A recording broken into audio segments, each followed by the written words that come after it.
우리가 어제 새벽에 19절 이하 21절까지 말씀을 살폈었고요. 오늘 계속 이어서 30절까지 봤습니다. 오늘 본문은 안디옥 교회에 대한 말씀입니다. 저 개인적으로는요, 참 안디옥 교회 좋아하고요. 우리 성민교회가 어떤 교회의 모습을 갖춰야 될까, 어느 교회를 배워야 될까라고 할 때 요즘에 있는 우리 주변에 어느 큰 대형 교회, 또 우리 주변에 있는 좋은 소문이 나고 있는 어느 교회, 이런 교회도 배워야 하겠지만 사실 우리가 배워야 될 교회는 성경 속에 있습니다. 성경 속에서 우리 교회가 배워야 될 교회를 찾는다면 사도행전 2장에 처음 시작된 예루살렘 교회, 처음 예루살렘 교회를 배워야 되고요. 또 하나 이 안디옥 교회를 우리가 배워야 될 줄 믿습니다. 한 가지 분명한 사실은 안디옥 교회는 초기 기독교 역사를 책임진 교회입니다. 예루살렘에서 시작된 교회, 하나님께서 뜻이 있어서 이제 이방 땅으로 이 하나님의 교회를 보내는데 그 교회를 사용한 것은 예루살렘 교회가 아니고 안디옥 교회를 사용하셔서 복음이 땅 끝까지 전해지는 그 일을 하게 하셨습니다. 역사의 마지막 때에 하나님이 마지막 출소를 앞두고 있는데 우리 교회가 그 사명을 어떻게 잘 감당할 수 있을까? 초기 기독교 역사를 감당했던 안디옥 교회를 배우면서 그렇게 영적으로 무장해 가면 역시 또 한 시대를 책임지는 우리 교회가 되지 않을까. 참 우리가 본받고 싶은 교회입니다. 어저께 안디옥 교회를 여러분들에게 소개를 했습니다. 자, 어제 우리가 소개받은 안디옥 교회 어떤 교회였습니까? 이 교회는 무명의 사람들로부터 시작된 교회이다. 여러분, 안디옥 교회를 누가 세웠습니까? 이름 있고 명성 있는 어느 누구에 의해서 세워진 것이 아니라 이름 없이 빚도 없이 섬김의 삶을 살았던 무명의 사람들, 그들로부터 시작된 교회가 안디옥 교회였다. 무명의 사람들이었지만 주의 손이 함께할 때, 주의 손이 함께한 그 무명의 사람들, 그들이 안디옥 교회를 세웠다는 말씀을 어저께 깊이 강조를 드렸고요. 오늘 본문을 보면서 또 한 가지 이 안디옥 교회의 특징적인 것을 찾을 수 있는데, 여러분 이 안디옥 교회는 어떤 교회였는가? 26절 하반절 말씀을 가보면 26절 보세요. 제가 읽겠습니다. 만남의 안디옥에 데려와서 둘이 교회 1년간 모여서 큰 무리를 가르쳤고, 다 같이 시작. 제자들이 안디옥에서 비로소 그리스도인이라 일컬음을 받게 되었더라.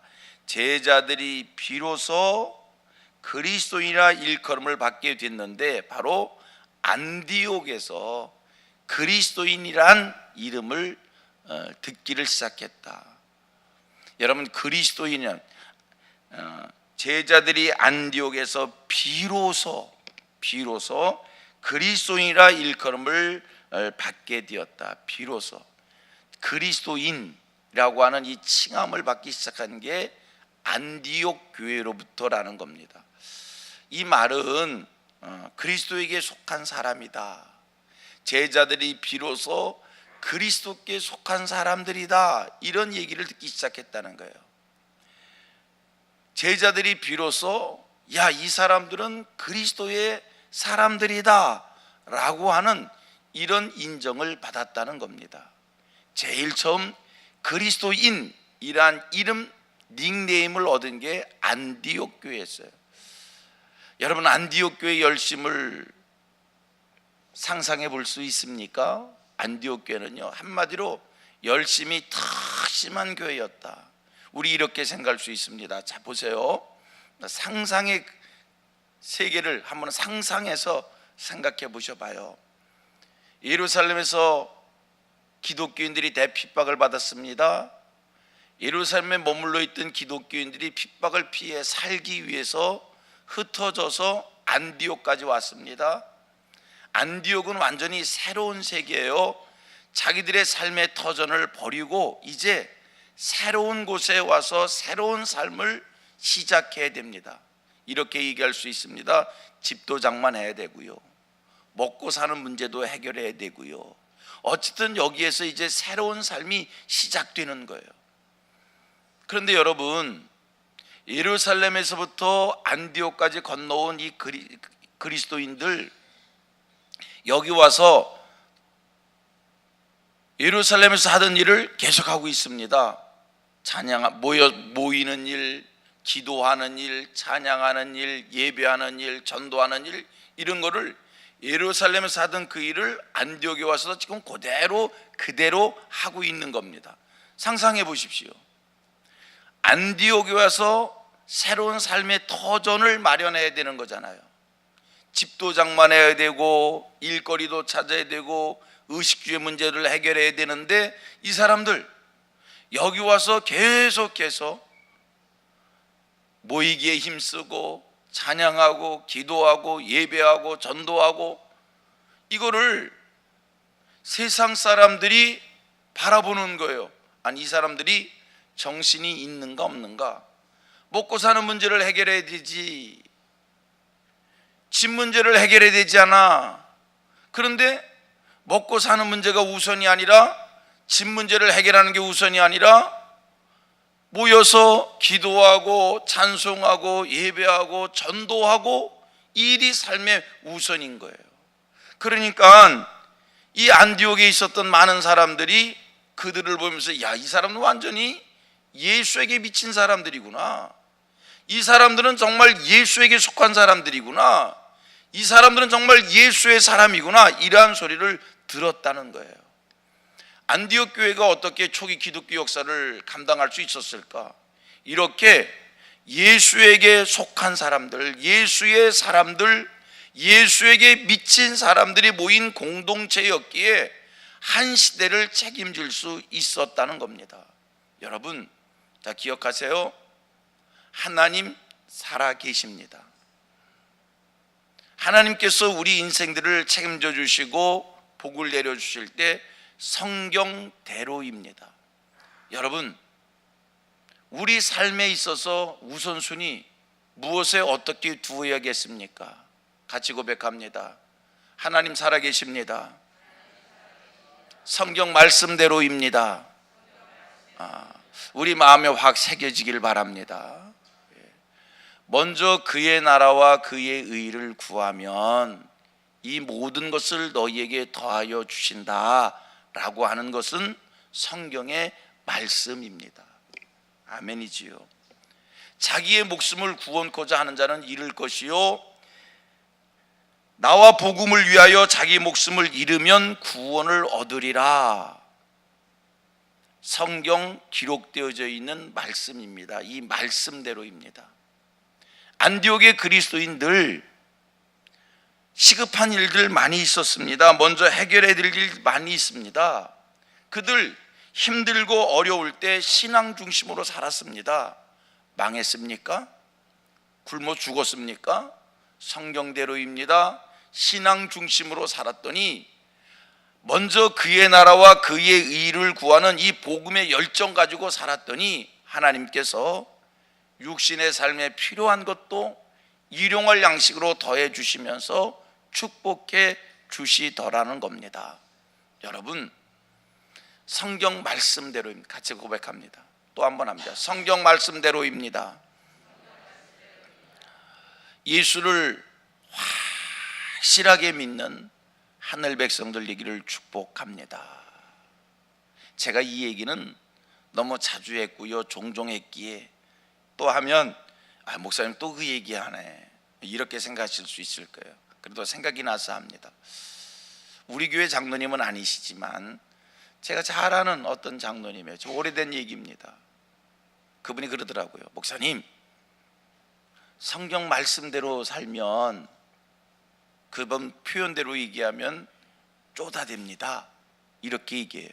세상 속에서 성경 말씀대로 살면 바보 된다는 얘기겠죠. 사람들한테 무시당한다는 얘기겠죠. 조롱당한다는 얘기겠죠. 망한다는 얘기겠죠.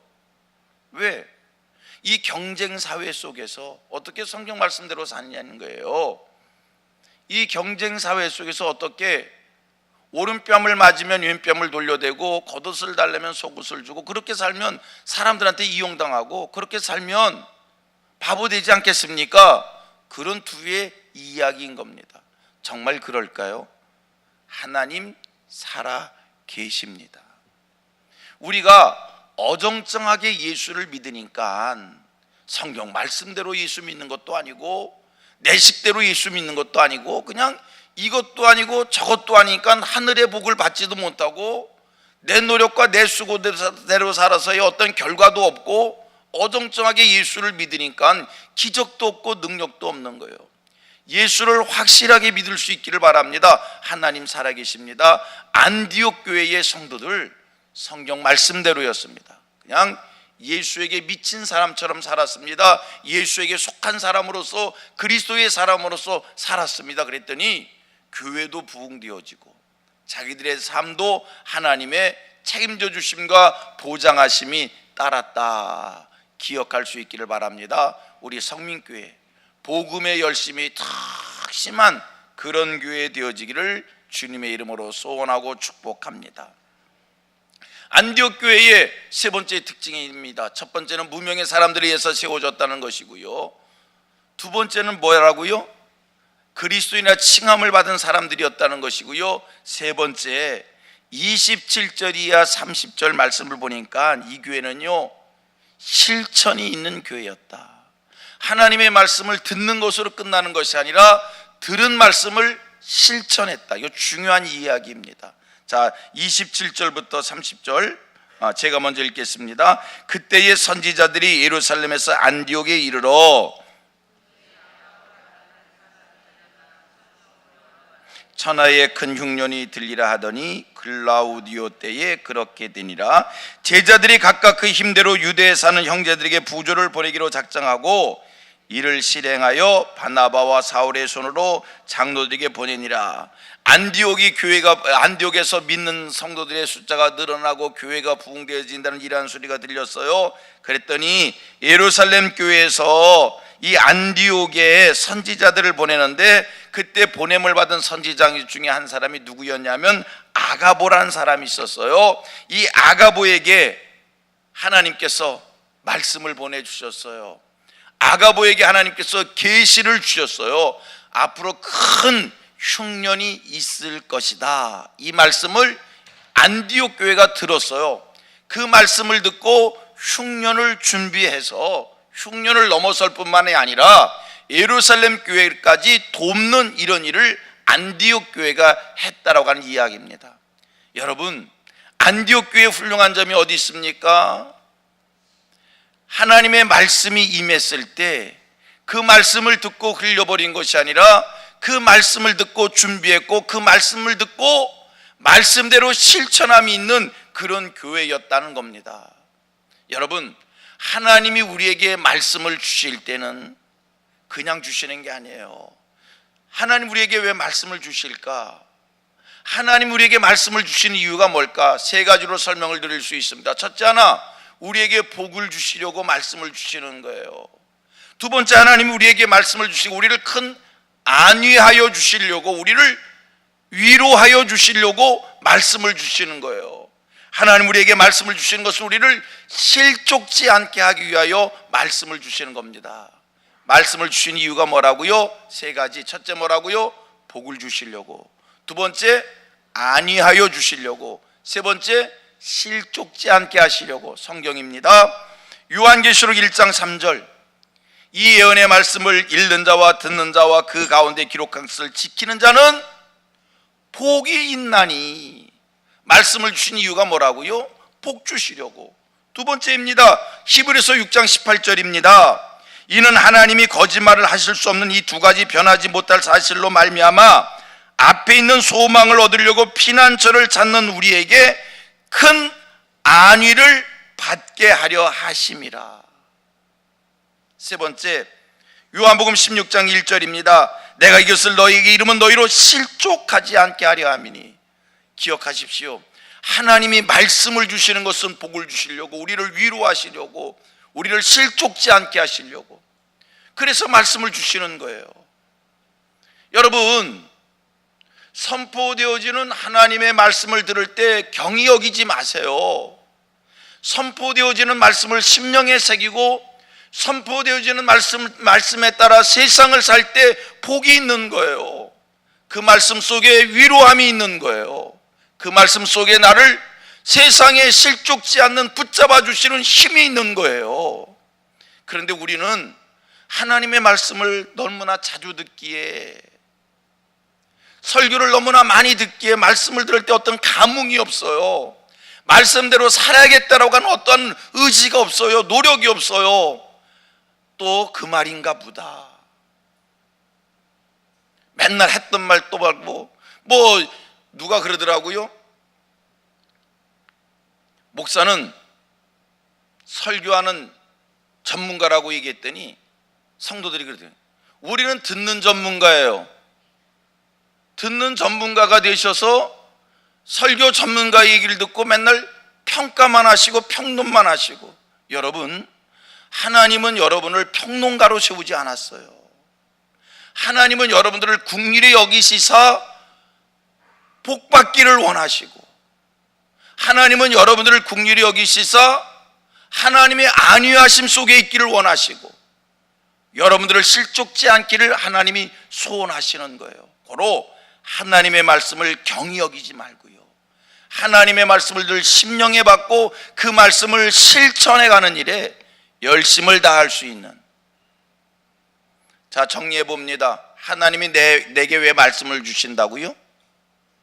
첫째, 복을 주시려고. 둘째, 안위하여 주시려고. 셋째, 아멘 아멘 아멘. 그렇다면 말씀 들을 때 심령으로 받으세요. 심령으로 받으세요. 아멘으로 화답하세요. 그리고 그 말씀을 지켜 행하기를 힘쓰세요. 안디옥 교회가 어떻게 훌륭한 교회가 될 수 있었을까? 하나님이 선지자를 통해서 주신 말씀을 듣고, 내일 또 잠깐 설명하겠습니다만, 이 교회 말씀 듣고 안디옥 교회가 예루살렘 교회를 공개해요. 안디옥 교회와 예루살렘 교회의 관계를 아십니까? 예루살렘 교회가 모교회예요. 안디옥 교회가 부흥되어진다니까 예루살렘께서 선지자를 안디옥 교회로 보냈어요. 안디옥 교회, 예루살렘 교회의 영향을 받는 교회예요. 그런데 말씀을 듣고 준비하니까, 말씀을 듣고 말씀 위에 서니까 이 작은 안디옥 교회가 거꾸로 모교회 같은 예루살렘 교회를 돕는 거예요. 예루살렘 교회를 섬기는 거예요. 예루살렘 교회를 세우는 거예요. 얼마나 감사합니까? 이런 능력 아닙니까? 이 능력이 어디서 나오는 거예요? 하나님의 말씀을 경히 여기지 않고 하나님의 말씀을 듣고 준비하고 지켰더니 작으나 작지 않아요. 작으나 작지 않아요. 예루살렘 교회 한 번 설교에 3,000명이 회개하고 한 번 설교에 5,000명이 회개한, 지금 생각해 보면요, 어마어마한 교회잖아요. 어마어마한 교회잖아요. 한국의 어떤 대형 교회가 그렇게 얘기하더라고. 자기네 교회 전성기 때 1년에 5,000명씩 늘었다고요. 예루살렘 교회는 1년에 5,000명이 늘은 게 아니라 한 번 설교에 5,000명이 늘은 교회예요. 어떤 교회인지 아십니까? 이런 교회를 어느 교회가 섬겼다고요? 이제 걸음마, 이제 시작된 안디옥 교회가 이런 교회를 섬긴 거예요. 능력이 뭡니까? 어디서 능력 나오는 겁니까? 숫자입니까? 어디서 능력 나오는 겁니까? 하나님의 말씀을 경히 여기지 않고 그 말씀을 듣고 그 말씀을 무장하고 그 말씀을 지킬 때에 그게 능력인 거예요. 우리 성민교회 능력 있기를 원하고요, 여러분들 능력과 권세 있는 하나님의 사람들 되기를 원합니다. 그 비결이 뭐라고요? 주의 말씀 경히 여기지 말고요, 복 주시려고 주신 말씀, 나를 안위하려고 주신 말씀, 나를 실족지 않게 하려고 주신 말씀을 마음에 담고 그 말씀을 듣고 지켜 행할 때에 그의 능력과 권세인 줄 믿습니다. 그래서 안디옥 교회가 세계 선교를 책임진 교회였다는 겁니다. 기도하겠습니다.